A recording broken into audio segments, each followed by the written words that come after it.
An airline that survived a world war by completely disappearing. An airline forced to fly Soviet planes that later beat Western Europe to the most advanced jet on Earth.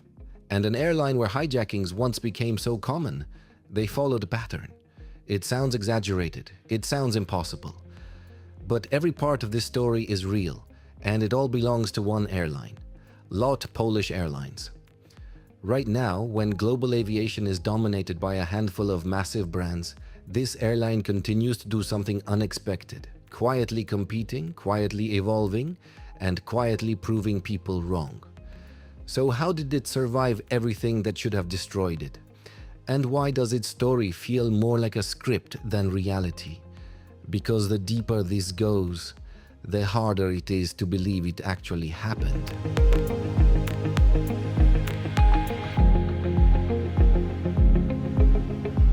Here's the first thing that doesn't sound real. LOT was founded in 1928. Let that sink in. That means it's older than aviation giants like American Airlines, and even older than Qantas. Back then, flying wasn't normal. It wasn't safe. It wasn't even widely trusted. Planes were fragile. Navigation was basic. And yet, Poland decided to build a national airline anyway. Why? Because in the years after regaining independence, aviation wasn't just transportation, it was a statement. A country rebuilding itself needed to connect to the world. But here's where it gets strange. Most airlines from that era didn't survive. A lot did. So what happened when the world changed? In 1939, everything stopped. With the outbreak of World War II, LOT didn't adapt. It vanished. No flights, no operations, no continuity. For many companies, that would have been the end. But after the war, something unusual happened. Instead of creating a completely new airline, Poland revived LOT, as if pressing pause and then play again. Same identity, same name, but a completely different world. Now, under communist rule, LOT had to operate in a system where choices weren't driven by the market, but by politics. And that led to one of the strangest transformations in aviation history.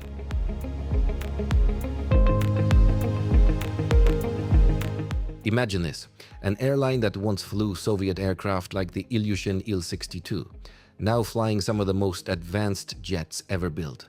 That's exactly what happened. During the Cold War, LOT had no real choice. It used Soviet planes. But after the political shift in the late 20th century, everything changed.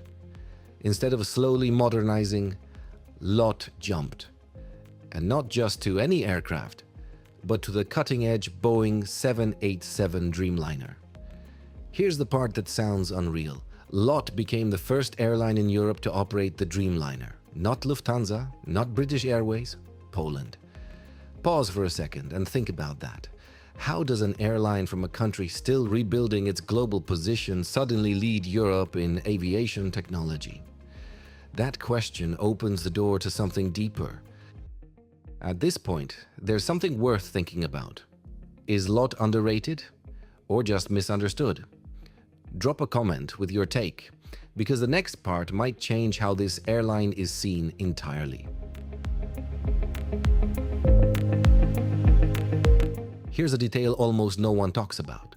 Poland has harsh winters. Ice isn't just an inconvenience, it's a serious aviation threat. And LOT didn't just deal with that problem, it helped solve it. Early work on aircraft de-icing techniques came from real challenges faced in Central and Eastern Europe.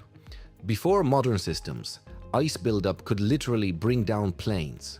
So LOT engineers and crews became part of the process that shaped how aviation handles freezing conditions today. It's one of those quiet contributions, no headlines, no global recognition. But every time a plane safely takes off in winter anywhere in the world, that legacy is there. And yet, that's still not the strangest part of the story. Airlines rebrand constantly. New logos, new identities, new marketing. LOT? It barely changed anything. The iconic crane logo, designed in 1929 by Tadeusz Gronowski, has remained almost untouched for nearly a century. Think about how unusual that is. In a world obsessed with reinvention, LOT kept its original symbol, and somehow, instead of feeling outdated, it feels timeless. Why does that work? Because consistency builds identity. And LOT has one of the strongest visual identities in aviation history, without constantly trying to reinvent itself. During the Cold War, the world was divided. Travel between East and West wasn't easy. But LOT did something unexpected. It connected both sides. Flights to cities like New York City and London continued, even while political tensions were high. That made LOT more than just an airline. It became a bridge. For some passengers, those flights weren't just travel. They were opportunity, escape, connection to a completely different world. And that leads to one of the most unbelievable chapters in LOT's history.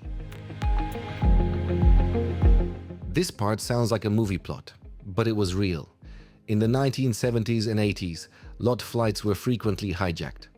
Not for ransom, not for terrorism in the modern sense, but for escape. Passengers would force planes to land in Berlin, specifically West Berlin.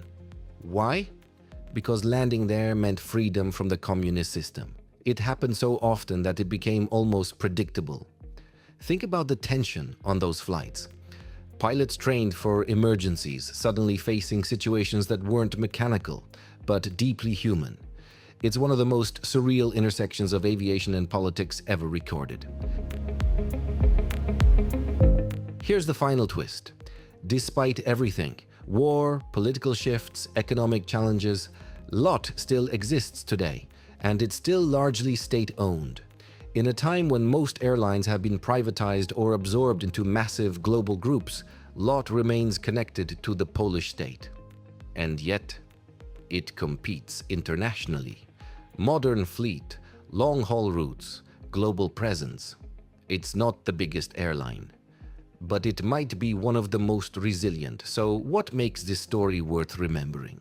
It's not just about planes. It's about survival, adaptation, and the ability to evolve without losing identity. From disappearing during war to leading Europe in modern aviation, from Soviet aircraft to Dreamliners.